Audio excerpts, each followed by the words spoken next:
नमस्कार दोस्तों, मेरा नाम ब्रजेश कुमार जायसवाल है और आप सभी लोगों का स्वागत है हमारे इस नए YouTube चैनल शकुंतलम स्टडीज में।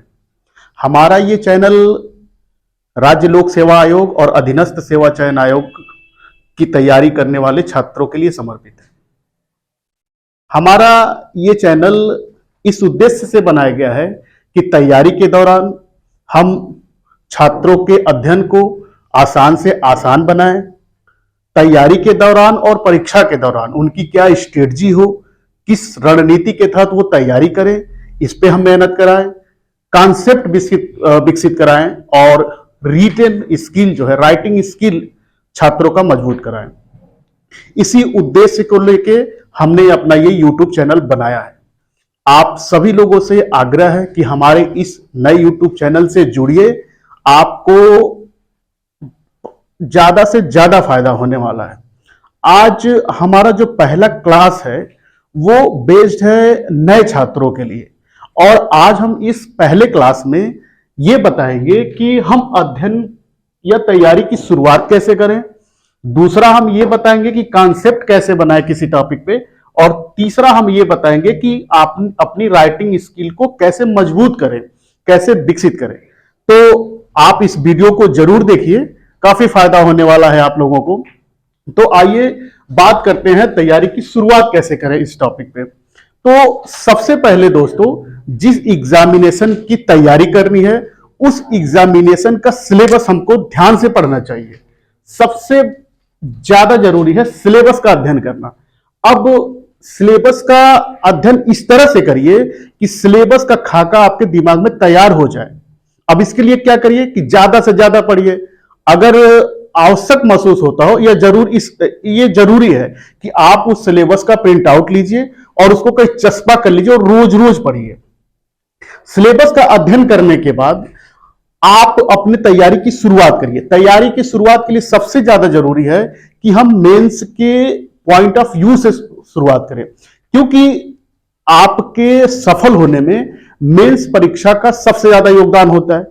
और दूसरी चीज यह है कि प्रीलिम्स में भी जो सवाल पूछे जाते हैं वो कहीं ना कहीं रिलेटेड होते हैं मेंस के कॉन्सेप्ट से। तो इसलिए मेंस को ध्यान में रख के तैयारी करिए। अब मेंस सबसे पहले इस क्रम में सबसे पहले आप मेंस के पेपर को देखिए। तो मेंस में जितने क्वेश्चन पूछे गए हैं इसके लिए आप कुछ राज्य लोक सेवा आयोग के पूर्व पत्रों का एग्जाम्पल ले सकते हैं, उसको देख सकते हैं। जैसे कि यूपी पीसीएस आप देख लीजिए, उत्तराखंड पीसीएस देख लीजिए, बिहार पीसीएस देख लीजिए, झारखंड पीसीएस देख लीजिए, राजस्थान का देख लीजिए और एमपी पीसीएस के मेंस में आए पूर्व प्रश्न पत्रों को देख लीजिए। अब फायदा क्या होगा इसका? अगर आपने सिलेबस का अध्ययन कर लिया, सिलेबस आपके दिमाग में है, उसके बाद मेंस में आए पूर्व प्रश्नों का अध्ययन कर लिया, तो इसका फायदा क्या होगा? इसके बहुत सारे फायदा होंगे। देखिए, सबसे जो बड़ा फायदा ये होगा कि लोक सेवा आयोग और अधीनस्थ सेवा चयन आयोग के जो प्रश्न की जो तैयारी होती है उसमें सबसे ज्यादा इंपॉर्टेंट ये होता है कि हम किस टॉपिक को पढ़ें और किस टॉपिक को ना पढ़ें। यानी कि हम रिलेवेंट चीजों को पढ़ें, अवसर चीजों को छोड़ दें। तो जब आपके दिमाग में सिलेबस और पूर्व पूछे गए प्रश्नों का खाका होगा तो आप अवसर चीजों को पढ़ने से बच जाएंगे। मतलब कि आप सिर्फ और सिर्फ महत्वपूर्ण विषय वस्तु को ही पढ़ेंगे। दूसरा फायदा यह होगा कि आपको नेचर ऑफ क्वेश्चन की जानकारी होगी। आप जब मेंस में आए सवालों को देखेंगे तो आप ये देखेंगे कि एक ही टॉपिक को कई एस्पेक्ट से पूछे जाते हैं। तो आपको पता चल जाएगा कि नेचर ऑफ क्वेश्चन क्या है, आयोग द्वारा प्रश्न पूछे जाने के तरीके क्या क्या हैं। तो इसीलिए जब भी आप किसी टॉपिक को पढ़ेंगे तो उसी एस्पेक्ट से पढ़ेंगे, उतने ही एस्पेक्ट के साथ पढ़ेंगे। दूसरा फायदा ये आपको हो जाएगा। तीसरा जो फायदा होगा सबसे बड़ा, अगर मनोवैज्ञानिक दृष्टि से देखा जाए, ये आप लोग आजमा के देखिएगा कि अगर आपको पता है कि इस टॉपिक से पहले ये सवाल आ चुके हैं या पूछे जा चुके हैं, तो उस टॉपिक को जब भी आप पढ़ेंगे आपका दिमाग बहुत कंसंट्रेट होगा उस टॉपिक को पढ़ने के लिए और आपको इंटरेस्ट भी आएगा। तो इसलिए आप बहुत जल्दी उस चीजों को समझ जाएंगे। जो चौथा इंपॉर्टेंट ये है, करंट की भूमिका के बारे में आपको पता चलने लगेगा। एक चीज जान जाइए कि आप पेपर को उठा के देख लीजिए, मेंस के पेपर में करंट का हिस्सा बहुत ज्यादा होता है। एक तो करंट से स्पेशली सवाल पूछे जाते हैं, दूसरा ट्रेडिशनल चीजों को करंट से जोड़ के पूछा जाता है, और तीसरा जीएस के कुछ टॉपिक ऐसे हैं जो पूरी तरह से बेस्ड है करंट पे, जैसे आईआर का पोर्शन हो गया, हमारा एसए का पार्ट हो गया, साइंस टेक हो गया, इकोनॉमिक्स हो गया। उसके बाद चौथा जो पेपर है उसमें तो आपको करंट के उदाहरण डालने ही डालने हैं, तो इसीलिए आपको पता चल जाएगा कि करंट की क्या भूमिका है। इसीलिए जब भी आप किसी भी सोर्स से करंट पढ़ेंगे तो आप उस दिशा में सोच के पढ़ेंगे, और आपको यह पता रहेगा कि करंट के किस टॉपिक की रिलेवेंसी है और किस टॉपिक की रिलेवेंसी नहीं है। सबसे महत्वपूर्ण एक फायदा और होगा, ये बहुत ही इंटरेस्टिंग चीज है कि जैसे ही आपके मन में मेंस के पेपर का खाका तैयार रहेगा, यानी कि आपको आइडिया हो जाएगा, तो आप आगे उस टॉपिक से कौन से सवाल पूछे जा सकते हैं, यानी कि संभावित प्रश्न कौन से हैं, उसको आप गेस करने की क्षमता विकसित कर लेंगे।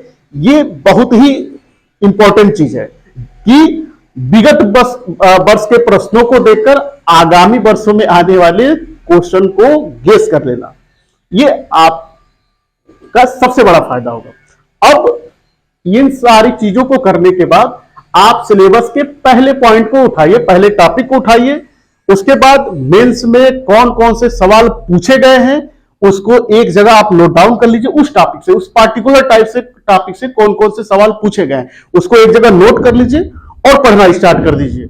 आप यकीन नहीं मानेंगे कि जितनी जल्दी आपको समझ में आएगी कि आप उस पर यकीन भी नहीं कर पाएंगे। आपका दिमाग बहुत इंटरेस्ट लेगा उस टॉपिक को पढ़ने में। इसको करके देखिए। अब एक सवाल और आता है, देखिए आपको पता है कि राज्य लोक सेवा आयोग का जो सिलेबस होता है वो बहुत लेंदी होता है, और अब तो उत्तर प्रदेश पीसीएस ने भी ऑप्शनल को हटा दिया है, तो जीएस का जो सिलेबस है बहुत ब्रॉड हो गया है अब। और उसके बाद जो मेंस का एग्जाम होता है उसमें गैप दिया नहीं जाता है कि आप चीजों को रिवीजन कर लें। इसीलिए जरूरी है कि प्रत्येक टॉपिक पे आप अपना कॉन्सेप्ट विकसित कर लें। आप लोगों ने बहुत सारे अभ्यर्थी प्रतियोगी छात्र जो सफल हुए हैं उनका इंटरव्यू वगैरह पढ़ा होगा, तो वो एक बात कहते हैं कि सबसे पहले टॉपिक पे अपनी एक समझ विकसित करनी चाहिए। इसीलिए कई लोग एनसीईआरटी पढ़ने का भी सुझाव देते हैं। आप शुरुआत एनसीईआरटी से करिए, उस सब चीजों के बारे में बाद में बताया जाएगा कि किताब कौन से पढ़ने हैं, लेकिन कॉन्सेप्ट कैसे विकसित करें इसको मैं बताना चाह रहा हूं। देखिए, जब भी आप किसी टॉपिक को पढ़िए तो अपने दिमाग को यह मैसेज दीजिए कि हमको इस टॉपिक को एज ए टीचर पढ़ना है, एज ए टीचर पढ़ना है, और आज शाम को या कल हमको अपने स्टूडेंट्स को इसको समझाना है। और समझाना भी कैसे है, बहुत ही आसान भाषा में, ताकि वो समझ जाएं। जो हमारा वर्ड हो वो भी बहुत सामान्य हो, उदाहरण हो वो भी आसपास के उदाहरण हो या करंट के कोई उदाहरण हो, इस हिसाब से पढ़िए। आप यकीन मानिए, जब आप दिमाग को यह मैसेज देंगे कि मुझे एज ए टीचर पढ़ना है और अगले दिन समझाना है किसी बच्चे को, आपको 110% बहुत जल्दी समझ में आएगा। दिमाग आपको समझने में उस टॉपिक को बहुत मदद करेगा। अब ये तो हो गया, लेकिन एक चीज और इस पे आप ये कर सकते हैं कि जब भी कुछ चीज पढ़िए तो प्रयास करिए कि हम उस चीजों को किसी को बता दें। इसके लिए आप दो चीजें कर सकते हैं। एक तो एक हेल्दी ग्रुप बनाने का प्रयास करिए कि चलिए एक हेल्दी ग्रुप बना लेते हैं, वहां पे डिस्कशन कर लेते हैं। और दूसरा चीज ये कर सकते हैं कि जैसे आपका कोई छोटा भाई हो, कोई मित्र हो, चाहे कोई भी हो, उसको जबरदस्ती सुना दीजिए। जबरदस्ती सुना दीजिए, नहीं सुनना चाह रहे वो भी बता दीजिए, देखो आज ये पढ़ा है मैंने, और ये मान लीजिए सन के बारे में पढ़ा, बता दीजिए कि भाई देखो सूरज तुम देखते हो, और सूरज ये तारा है और उसमें ये नाभिकीय संलयन चल रहा, नाभिकीय संलयन होता है जिससे एनर्जी हमको मिलती है। उन सब चीजों के बारे में उसको बता दीजिए। तो यकीन मानिए, प्रत्येक टॉपिक पे आपका कॉन्सेप्ट ना विकसित हो जाए तो आप बताइएगा। तीसरी चीज ये है कि राइटिंग स्किल कैसे विकसित करें। आपको पता ही है कि आपकी तैयारी में आपका राइटिंग स्किल सबसे ज्यादा महत्वपूर्ण है। अब राइटिंग स्किल को आप कैसे विकसित करेंगे? कुछ न करिए जनाब, बहुत ही आसान तरीका है। जिस चीज को आपने एज ए टीचर पढ़ा है कि अगले दिन हमको अपने स्टूडेंट को समझाना है, उसी चीज को एज ए स्टूडेंट आप अपने कॉपी पे लिखिए और बताइए कि हमको अपने टीचर को समझाना है।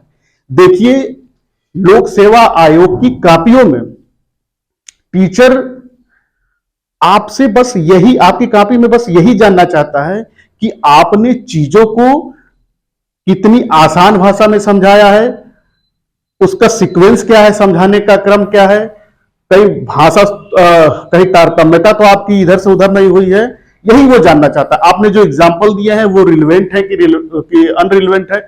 बस यकीन मानिए, ये क्षमता आप विकसित कर लेंगे तो आपको सफल होने से कोई नहीं रोक सकता।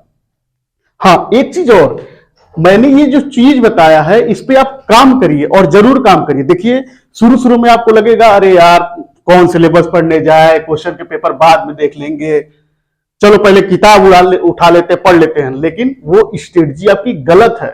सबसे पहले सिलेबस को जानिए, उसके बाद मेंस में कौन कौन से क्वेश्चन पूछे गए वो जानिए। हाँ, मेंस के पेपर को जब आप देखेंगे तो आपका दिमाग थोड़ा सा घबराएगा और सोचेगा अरे यार इसके बारे में तो मुझे कुछ आइडिया ही नहीं है, मैं तो इसके बारे में कुछ नहीं जानता हूं। लेकिन घबराइए मत, क्योंकि उसको आपको आगे पढ़ना है। वही वो चीज है जिसको आप पढ़ के अपने गोल को अचीव करेंगे। इसलिए घबराइए मत। एक चीज जान जाइए कि तैयारी में सिर्फ कठिन परिश्रम का योगदान नहीं होता है, बल्कि रणनीति के साथ कठिन परिश्रम का योगदान होता है। और अपने रणनीति पे कायम रखने के लिए आपको मानसिक रूप से बहुत दृढ़ होना होगा, अपनी मानसिक दृढ़ता को विकसित करनी होगी और उस दृढ़ता के आधार पे, रणनीति के आधार पे आपको तैयारी करनी होगी, कठिन परिश्रम करना होगा। यकीन मानिए, इस चीज को आप कर लेंगे, इससे यूज थ्रू हो जाएंगे, ये आपके दिनचर्या में शामिल हो जाएगा, तो आपको सफलता से कोई नहीं रोक सकता। इस बात की मेरी गारंटी है। तो एक बार मैं आप लोगों को फिर से यह कहना चाहता हूं कि तैयारी के दौरान क्या क्या करिए।